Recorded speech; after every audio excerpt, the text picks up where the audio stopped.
Welcome to another Tackle Obesity show featuring Coach Richard Walker, our host, members of the NFL alumni, lifestyle weight loss experts, and key social media influencers that are making a difference. Now, Coach Richard Walker. Oh, listen up. Coach Walker, bring it in. We're in Huddle again. Thank you all for joining us on Tackle Obesity Show, NFL alumni. It is such a pleasure to have you all here again on another wonderful Saturday. For those of you that are joining us live, drop your questions in the chat.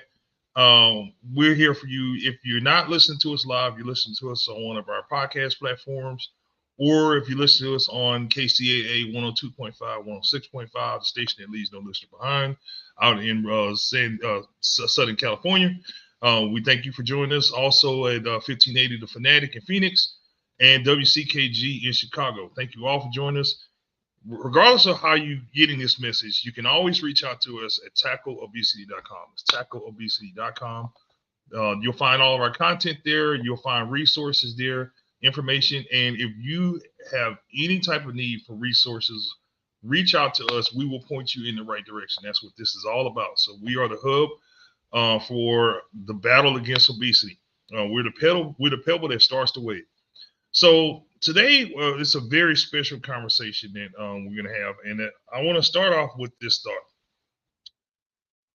When we are working as in teams, it's all about communication. It's all about identifying and troubleshooting problems, whether you're working in a refinery, working in a factory, working in a law firm, or working on a football field. We're troubleshooting. We're creating a situation where we work together through communication to solve problems. If you're a football player and you're on offense, then we need to solve the problem as to how we can score on the opposing defense. That's where film study comes in, communication. Sometimes players tap each other on the shoulder and tell them different things that they see on the field, coaches, etc. It's a network of communication. So that mindset applies also to wellness. And it's a very difficult bridge to cross. And that's why, we wanted to have this conversation today. It's very difficult to talk to someone, whether you're dealing with the challenge of being obese yourself, or if you're a friend or family member or a loved one or a coworker or whatever, and you see that they're dealing with some of the challenges that are affiliated with being in a state of overweight or obesity. It's difficult to start that conversation to send someone on the right track. So that's why I wanted to have this specific conversation today. And our guest, and now this is the last time I'm going to use this word because we only use the word guest once. Moving forward, we refer to you as a teammate. So our new teammate is none other than Shaun Smith. And Shaun is a former NFL player. He was with the Kansas City Chiefs. Correct me if I'm wrong, Shaun. The Saints, Cowboys. I think there are a few other teams that you played for, but primarily with the Chiefs. And you spent was it 10 years in the league, if I recall correctly? Yeah, 10 years in the league, undrafted. Yeah. So literally started from the bottom and work your way up, onto the field. And so you've gone through the challenge of having to overcome adversity. But since leaving the field, you're just like everyone else. We're human. Life happens. We have things that come within our circle. And so you picked up a significant amount of weight after your playing days. Can you tell us about that? Yeah, when I got done playing, first I entered the NFL at my weight. Bill Parcells said I couldn't be no heavier than 315. So I came in the league at 308. Mm-hmm. When I retired in 2013, I was 352. But I got up to the heaviest I've been was 383. Wow. Right now I'm currently 332. So with that being said, I have lost, I lost tremendous weight. But the reason I lost the weight is just because health reasons. You have to, you know what I mean? But also I gained the weight. People don't understand. When you're done playing, you're not working out like you have to when you're in the league. You're getting paid off season. You get paid to come work out. You know what I mean? So now when you're done playing, you're not getting paid to work out. So it's like, oh, if I don't want to go to the gym today, I don't got to go to the gym today. You know what I mean? So now as I got older, I started paying attention and realizing that I have to, take care of my weight, take care of my health in order to still be alive and, get better. Because if not, I won't be here. You know what I mean? And people don't understand when you done playing ball, it's hard. It's hard to, you know what I'm saying, to continue to motivate yourself. yeah, that's the word I was looking for, to motivate Yeah. to go to the gym. You know what I mean? Some days you don't feel like it, and some days you do. It's just got to take the good days with the bad days. So how you first of all, congratulations on your journey so far. 50 pounds is a remarkable accomplishment, man. So first of all, congratulations on that. But beyond that, like, kind of take us through that process. When you get up on those days, you just like, man, I'm not feeling it today. Like, what do you do to overcome that? I mean, I think about my kids. For one, thinking about still being healthy enough so I can be able to move around with my kids. When you look at everything that's when you look at everything that's going on with all these deaths every day that you when you how do I say it? Every day I look at the fraternity, the NFL fraternity, every week it seems like somebody's dying. You know what I mean? It's like you don't know what the cause of death is. Some of it's health issues that we don't even know about. Guys don't know about. Like I tell guys, when I got done playing in the NFL, I didn't know I had an enlarged heart. I didn't know I had some of the health issues that I had when I was playing. You know what I'm saying? So you don't know about your health really until you're done playing, because when you're playing, all they're trying to do is get you heavier back on the field to play. You know what I mean? I did the stress test. Passed the stress test all the time. But I didn't know I played my whole career with high blood pressure and did not know that. Wow. Until after I got done. I realized I had sleep apnea in year 8 of the NFL. You know what I mean? And I finished in year 10. So you know what I mean? It's a condition that it goes silent. That's the problem, is that it's a silent killer. It's not loud and intrusive like an injury. Like you break your arm, immediately. You tear your ACL, you tear your knee, immediately, because you have that instant pain. But something like obesity and all the things that hides behind it, like the high blood pressure, the stroke, the diabetes, the heart disease, all of that, it builds up over time. But then it has such a significant impact once it gets to a certain point. So this is why we got to have these conversations. Yeah, I mean, it goes to, even like to where even a doctor was just like, I went to a doctor a couple of weeks ago and they was just like, yeah, you still got high blood pressure. And then they was asking about my liver, making sure my liver was right, or your bad cholesterol, or your good cholesterol. How's that going? You know what I'm saying? So yeah, it's about, not to take nothing away from the NFL or anything or bash them. I'm not gonna bash them, but they don't care about our health like that when we're playing. To be honest with you, because normally, what's the problem? Like it's like even when you're done playing, it's like when you're playing.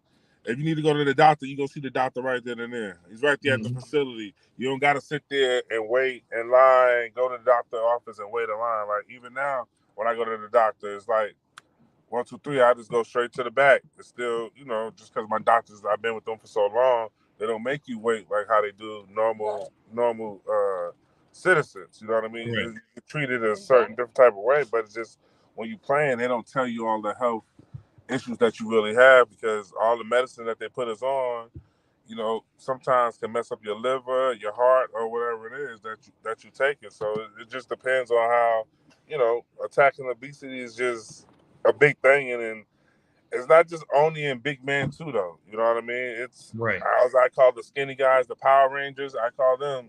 They have heart attacks too. You see too, so you just don't never know.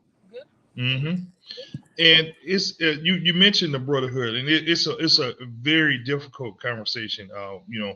I experienced a lot of this, as I'm going through my journey, and I I got excited, which I understand because like people was just thinking like, man, hold on, where the heck this come from? Like I never known Rich to be like that.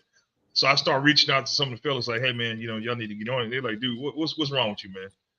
So it's a very difficult thing to start the conversation about trying to deal with, being in the state of obesity. So have you had any experiences, trying to talk to other people about, not only your own challenges, but maybe trying to encourage someone else? How's the conversation been going for you? That conversation's been kind of cool. When guys see me, they're like, "Oh man, you losing weight? What you doing? You slimming up?" And I'm like, "Man, the same thing you got to do. Just take care of your stuff. Can't be drinking the sodas, the alcohol, and all that kind of stuff. For the most part, a lot of the guys I know are big. I know some guys who done had their surgery. That gastric surgery too. That they Mm-hmm. had to. I mean, I don't believe in that. A couple of doctors try to get me to do it. It's like trying to get me to be, I guess, a guinea pig. With all these studies they be having out, and I just wasn't Mm-hmm. with it. I just know the natural way of losing it. It's just that when you lose this weight, your head start getting big. That's all. Yeah. Yeah. So when you're going through your average day, because we all have different things that we balance, family, school, career, etc. How do you stay on track? Right, tell us about like how do you game plan so that you stay on track? Say that again. I said when you're going through your average day, with school, work, kids, etc. How do you balance out your day so that you have time to stay on track? Whether you eat or write or exercise, like how do you create time for that? I create time. I mean, I start my day off in the morning by working out I work out at 5 a.m. in the morning to get my day going because I feel like if you get that going, I can have the rest of the day to do whatever I want to do to do the rest of the day because most stores don't open till 9 o'clock, 10 o'clock. You know what I'm Mm-hmm. saying? So Mm-hmm. when you doing that, that's very important. You know what I mean? So I just try to focus my day that way, and then once I do that, and then it'll fluctuate the rest of the day for me. Because I feel like if I don't work out in the morning, I can't work out in the, I can't work out in the I can't work out in the afternoon. If I work out in the afternoon, it's like very frustrating for me. I won't not motivated. I won't do nothing. It's like a waste of time. And then Mm-hmm. the programs that all the NFL have with the trust, as far as the Breakfast Club and the IRT. When you ask me, I tell guys about all that stuff. But most guys they feel like, because they're trying to get a concussion lawsuit or different type of stuff they got going on. They don't want. They be secretive about trying to tell you what's what because they think you might snitch and tell on them about trying to get their money. At the end of the day, like I tell them, I don't care. If you doing your health, getting your health, it's free programs out there that we got. You can join the Y they got for us. It's different stuff. If y'all ain't using it, that's on y'all. At the end of the day, because guys still fail to realize there's so many programs that they have. You just got to do the research and call. Mm-hmm. There was no difference Mm-hmm. from when you reached out to me. How long did it take for me to respond to you? Right, exactly. Right. You know what I mean? It's just a matter of just responding. Not even about. It wasn't even about money or nothing like that. It's about if you don't spread the message, how's everybody else going to know about what's going on? Exactly. You just gotta communicate. Like I said, it's no different than being on the field. So when you're going through this journey, just like yourself, coming as an undrafted free agent, making it onto the field. I think you'll agree that one of the things that helped you to be successful along the way is coaching, right? Oh yeah, So, coaching, most definitely. are you receiving any type of coaching, or what type of support are you receiving? As you go through your journey. As I go through my journey right now, the support I have my mom, my girlfriend. She talks a lot of stuff sometimes about, oh, you should walk, you should do this. So about your health stuff, kind of. So I do that. Then the people at Exos with the program, the ART program, IRT program, they support and trying to help you stay focused and stay on the task that what you're trying to do for the most part. But also the support is just me just staying self motivated at the end of the day. You know, it's just like you've been playing. I've been playing football since I was 7 years old. So if you can't self motivate yourself and remember some of the principles going back when times get tough for you, and going back to the basics, then you know what I'm saying. Then I don't know what to tell you.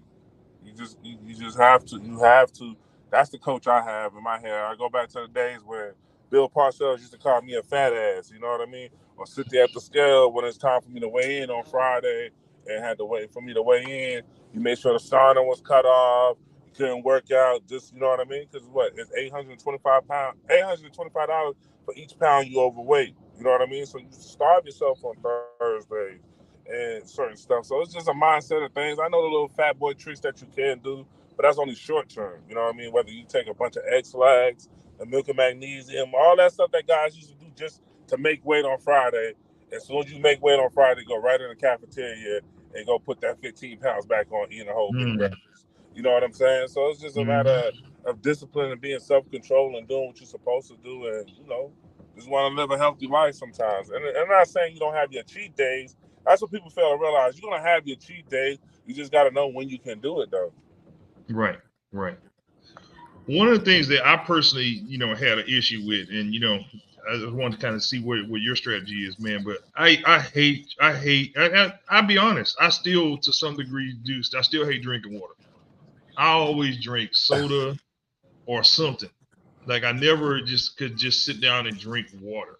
You gotta have something with some flavor. As my girl would say, you just want something with some flavor. I don't see you drink enough. I don't see you drink enough water. And then I tell her I do drink enough water, though. You know what I mean? But it's not enough to her. But I drink water. I mean, but I just like a little I like a little flavor to it. You know what I mean? Every now and then I have that itch for Kool-Aid, but I haven't Hmm. had none in a while. So you know what I mean. But it's just yeah, because it just be you had that itch, man. When you want something sweet, you know what I mean? It's just this type of stuff. So you just gotta more self control. That's the biggest thing. Any advice I can tell anybody on a weight loss journey is the biggest self control. You know what I mean? You really gotta have a lot of that. Right. And you're never going to change who you are. I mean, I tell people all the time, you're a leopard. You're never going to change your stripes. I'm a sweet person. I got big based on sweets. I used to eat pies, cookies, crackers, cheesecake, all that stuff. It's just a matter of, like you said, moderation, but then also modification. And I'm glad you mentioned the fact that you use flavored sweeteners. That's what I do. Is I have the matter of fact, I have one right here. I have the low calorie packs. The low Just five calorie calories. fats. Yeah, Right. I take my girlfriend sometimes. She get mad talking about you use them all. But hey, I gotta have some flavor. Like if you don't have no flavor, it's like But right now I be drinking some water called it's called Evermore water. I got a little deal with them, sponsorship deal I got with them, and they drop water off to me all the time, and it's good water. It's the only water I know right now that I can drink cold or hot, and I don't like hot water, warm water. You know what I mean? Hmm. Especially as a big fella, when you hot and you playing, you like, oh, tired. Working out, you want some nice cold water. You know what I mean? Right. Right. Right. So We just got to find a way to get that water intake in.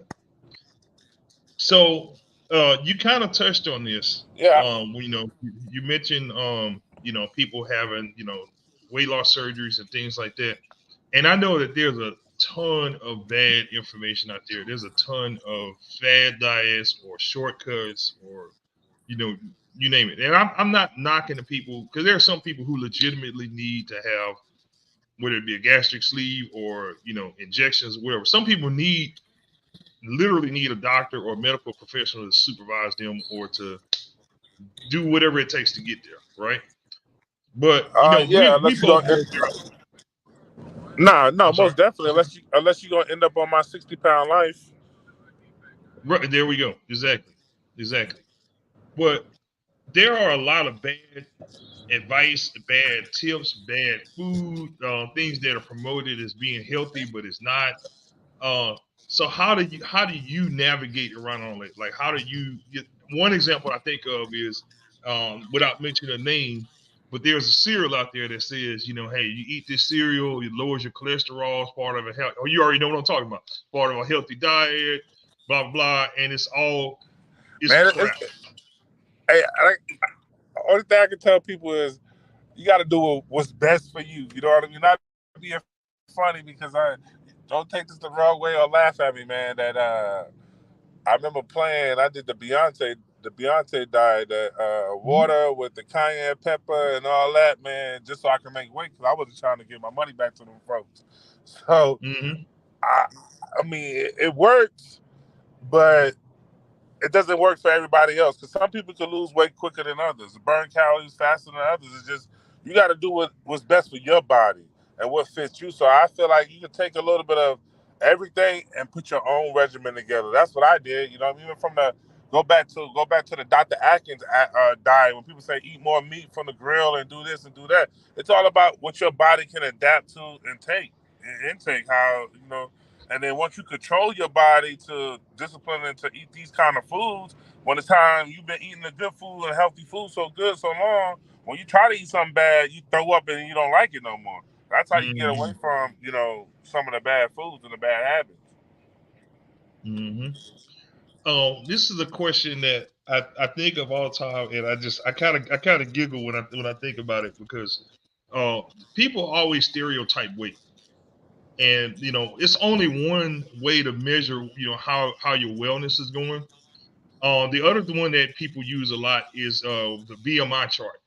You know, and I think of this example, and it makes me laugh when I think about it.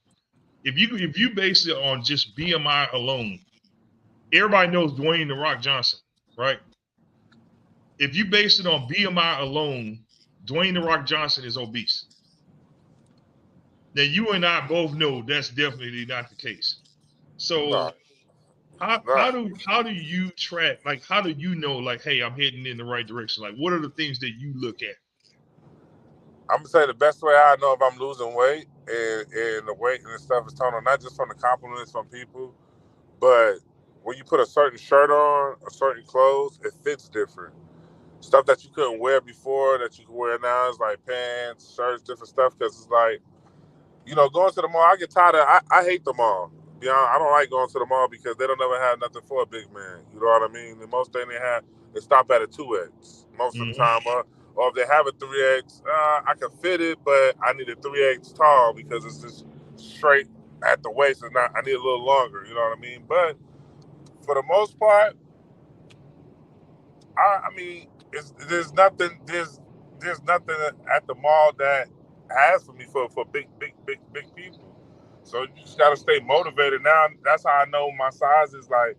Oh, when I go in the store, I get excited. I tell my girl, "Oh, they got this. I can fit this. Oh, I can wear 2X in this." I even told my trainer. I sent him a tag one time. Like, "Yo, this a 2X tall I'm wearing right here, bro." Like, it was exciting. So just little stuff like that. How did it make you feel the first time that you know you went down to a smaller size? Say that again. How did it make you feel the first time that you were able to put on a smaller size and wear it? How did it make you feel? Oh man, I was really excited, man. I had to double take the scale, get on the scale a couple. You know what I Yeah, mean? But when I'm losing weight, I have more energy to do stuff. You know what I mean? You can tell your body feel better. I'm not as sore. You know what I mean? So yeah. If you were to go back to that 380-pound Shaun and have a conversation with that person now, what are some things that you would tell 380-pound Shaun? when I was 383 pounds, what I tell myself, I mean, I was, you know, to be honest with you, I was at a cold point in my life. Though I was depressed.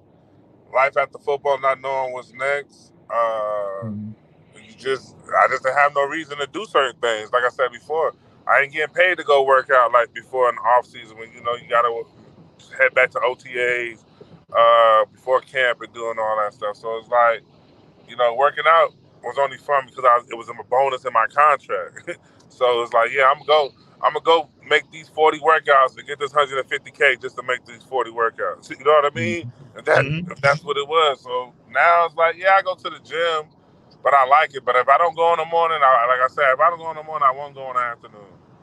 To this day, my girlfriend get mad. She wanted to go walking, matter of fact, yesterday, and I didn't want to go because it's an afternoon. Yo, you got to catch me in the morning because working out in the morning gets my day going and gets me going. Right. It sets the tempo for the whole day. It sets the tempo for the whole day. Just like, when we had to be at team meeting at 8 o'clock. But 8 o'clock, team meeting is at 8 o'clock. Guess what? We really at the meeting at 7:45. 7:45. You get there at 8 o'clock if you want to. You get to the meeting at 8 o'clock, you late. You got that fine. You getting that envelope when you come out. Yeah. It's already in your locker. So, it's just, it's time, man. It's just getting going. I mean, like I tell people all the time, weight loss journey is not easy. It's not. You know what I mean? You just gotta have discipline. It's gonna be a point in time too when you hit that rock wall and there's nothing coming off. That's that stubborn fat and all that, and that's when you really gotta work extra hard to maintain to try to push through. Because once you fight through that, then the weight start coming back off again, and then you're gonna hit a stone wall again. You know what I'm saying? Yeah. I'm gonna give your girlfriend her flowers. Now I know she's gonna like this question. So what are some ways that when you're pushing back, and of course she's that coach and that motivator for you and kind of helping keep you on track. What are some ways that you go back and realize, oh, you know what, she helped me overcome that? How do you reward someone like that's been a source of motivation for you? Kind of hot. She's over here laughing right now. We're in the car laughing. Threw you on the hot seat, buddy. But she likes to eat too, though. You know what I mean? So don't get it twisted. She likes the nice stuff, food too. But she does cook some good food sometimes, and it be healthy sometimes. So I mean, it's a balance, I think. I know. But she's your support system. I mean, you can't be on a journey and she's sitting next to you eating McDonald's or KFC, right? Nah, but we don't eat McDonald's or KFC like that. Every now and then we might slip because little man wants McDonald's or something like that, but it's not like that. I'd rather have Chick-fil-A than McDonald's, though. Yeah. But she's your coach. She's there keeping you on track now. Yeah, she's my coach. I mean, she's a pretty lady, so nobody wants an ugly dude and fat, overweight guy, right? Yeah, she's keeping you squared away, man. That's good, man. So if you were to say, there's one thing that you're really focused on, as far as you're continuing on your journey, you still continue to lose weight. Like, what's your primary? What would you say is the number one most important thing to really focus on as you're going through a journey? The focus on the journey is just make sure you do cardio. I feel like if you do some cardio every day, at least 30 minutes of cardio, or do something, walk, be active, it will help you in your journey. And just take the little goals and strive with them. Don't look at the big goals, because your big goals you're gonna get discouraged. You know what I mean? Every little goal is something. It's taking it in stride and build off of it. Even if you start out and start doing good and you had a relapse, you start back over again. You know what I mean? You got to keep going and keep going and keep going. The thing is, keep your faith and never quit at the end of the day. You know what I'm saying? And then if that support system's not there no more, you got to find your new support system. Even sometimes the support system is the people in your trainer. Like, shout out to my trainer, Paul, too, because he's always on me about, working out or do this. If I didn't come to the gym, he still sends me to work out because, I would go somewhere else and do it or whatever. But that's the biggest thing, really, at the end of the day. Absolutely. Well, brother, it is a pleasure to have you on the Tackle Obesity Show. Again, for those of you, if they want to follow you on social media, how can they reach out to you? They can follow me on Twitter at AutumnSJS90. On Instagram is Mr.SSL_90. That's only two things I really be on for the most part. But thanks for having me on the show. Look forward to, doing another follow-up in probably 6 months and see where I'm at. You a teammate now. Nah, I know we locked in, but then also, you know, just that other stuff we was talking about next year for Super Bowl and everything. Absolutely. In New Orleans. So we should be, you know, everything gonna be good though. This is a good thing. Hopefully we can get more teammates to join and understand the impact that this really had on not just our lives, but the youth that's paying attention to us as being with the current and former NFL players. Right. Guys, if you can't find Shaun, we're building a page on our website. You'll see Shaun on there. We'll have the links where you can find him on NFL Alumni Tackle Obesity website. You got two reasons to follow this man. Number one, you need to follow his journey, and number two, let me tell you, football fans, this is one of the guys that I talk football with. This man knows the X's and O's, like real talk. When you want to separate the bull jive from the real stuff, you follow this man's page and listen to what he says, because he's been telling y'all about the Kansas City Chiefs before they became champions. He's been telling you about Chris Jones before he came that dude. So I'm just saying, go out there and follow Shaun and follow his, not only his journey, but he spits fire from football talk. So And but I definitely. appreciate that. I appreciate the love and just follow me on the journey and all. I mean, if you got questions, just shoot them to me. I'll respond. Sometimes it take me a day or two, but I respond though. You know what I mean? As long as ain't nothing crazy, it's cool. Absolutely, brother. We're gonna continue this journey. We're gonna send you on your way. You have a good day, and we want to send a shout out to your lovely girlfriend. Thanks for holding my boy accountable. She's driving right now, as you can see. So She's driving right now, but we thank you, and a special shout out to your trainer too. So it's all about a team effort, and we appreciate you, and we appreciate everyone in the circle, and we appreciate everyone that's tuning in. Again, follow us, like, share, subscribe. We're on all social media platforms. For those of you listening on our radio stations, 102.5, 106.5 in the desert, in Southern Cal, KCAA, in the desert, 1580 Phoenix on the Fanatic, and also WCKG in Chicago. This is Coach Walker. Have a happy and healthy weekend, guys. We'll see y'all next week.